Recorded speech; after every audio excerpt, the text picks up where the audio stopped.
केवल आप शासन प्रशासन से या मांग कीजिए कि शासन प्रशासन को घोषणा करता है कि 61 लाख का कम्युनिटी सेंटर बनेगा, प्रस्ताव हो गया, जमीन प्रस्ताव हो गई, एस्टीमेट चला गया, सब कुछ चला गया, लेकिन फाइल धूल भाग रही है।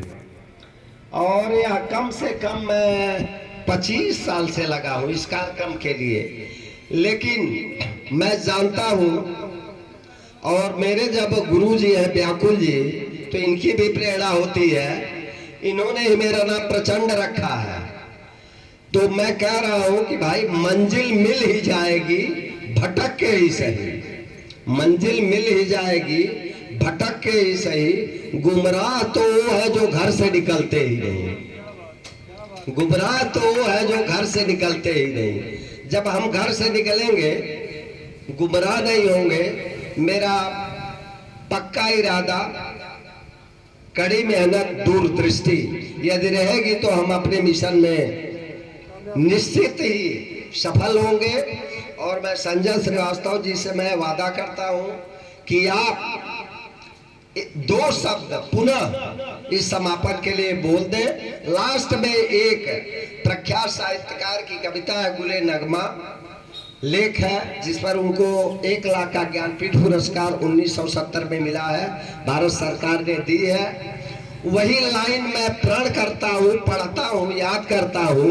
वो लाइन है, बंदगी से कभी नहीं मिलती, बंदगी से कभी नहीं मिलती, इस तरह कोई जिंदगी नहीं मिलती।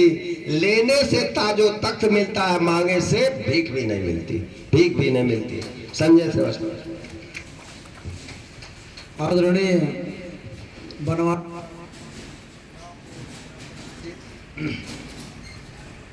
परमादरणीय उपस्थित सभी वरिष्ठ जन, मुझे दोबारा अपनी बातों को कहने का अवसर दिया गया। मैं आप सभी का पुनः बहुत ही आदर के साथ आभार व्यक्त करता हूं। मेरे मन में जो विचार उत्पन्न हुआ, मैंने उसको व्यक्त किया। मेरी भावनाओं को सभी वरिष्ठ जनों ने आदर दिया, उसको सराहा। ये मेरे जैसे व्यक्ति के लिए परम सौभाग्य का विषय है। किसी भी संघर्ष को जारी रखने का, लड़ने का एक तरीका होता है। हम लोगों ने अपने छोटे से जीवन काल में बहुत सारे संघर्षों को उसके मंजिल तक पहुंचाया है।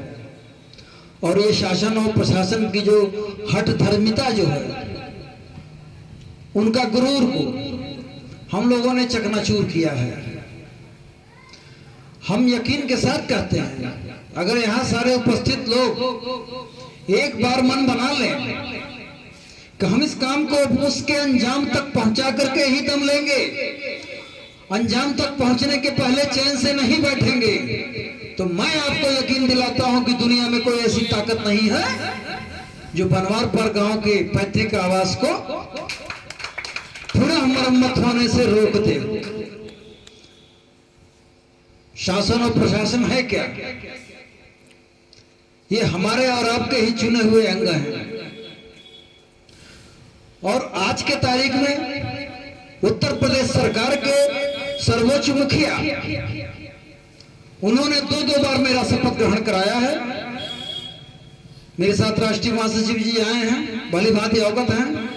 और सर्वोच्च मुखिया को यह बात पता है कि मैं केवल सामाजिक हितों के मुद्दों पर ही संघर्ष करता हूं। और यही वजह है कि सार्वजनिक मंच पर बोलने से कभी मैं न घबराता हूं, न मेरी आवाज कभी धीमी होती है। एक छोटा सा जो मेरे मन में विचार आया कि यहां से इस कार्यक्रम से जाने के पहले हम सभी लोग एक नैतिक जिम्मेदारी लेते हैं कि एक पन्ने पर अपना नाम, अपना व्हाट्सएप नंबर अंकित करके ही यहां से जाएंगे। अब उससे होगा क्या? उससे होगा ये कि हम लोगों का एक संघर्ष समिति का व्हाट्सएप ग्रुप बन जाएगा। अभी अभी प्रधान जी से हमारी बात हुई है, माननीय कमिश्नर साहब के पीए जी, वो हम लोगों के जानने वाले हैं। कमिश्नर साहब के लिए हम लोग एक वार्तालाप करने का, शिष्टमंडल का एक समय लेते हैं और सारी घटनाओं का ब्यौरेवार उनके पास प्रस्तुतिकरण करेंगे कि हम लोगों ने अभी तक इस बात को कहां तक पहुंचाया, किन अधिकारियों तक पहुंचाया महोदय, और ये बात अभी तक उचित और ठोस कार्रवाई अभी तक नहीं हो पाई है। मीडिया के बारे में आश्वस्त रहिए। परम सौभाग्य का विषय है कि उत्तर प्रदेश पत्रकार महासभा के प्रदेश महासचिव आदरणीय श्री संतोष कुमार सिंह श्रीवास्तव जी आपके इसी गांव के पड़ोसी भी हैं और इसी सभा में आज उपस्थित भी हैं।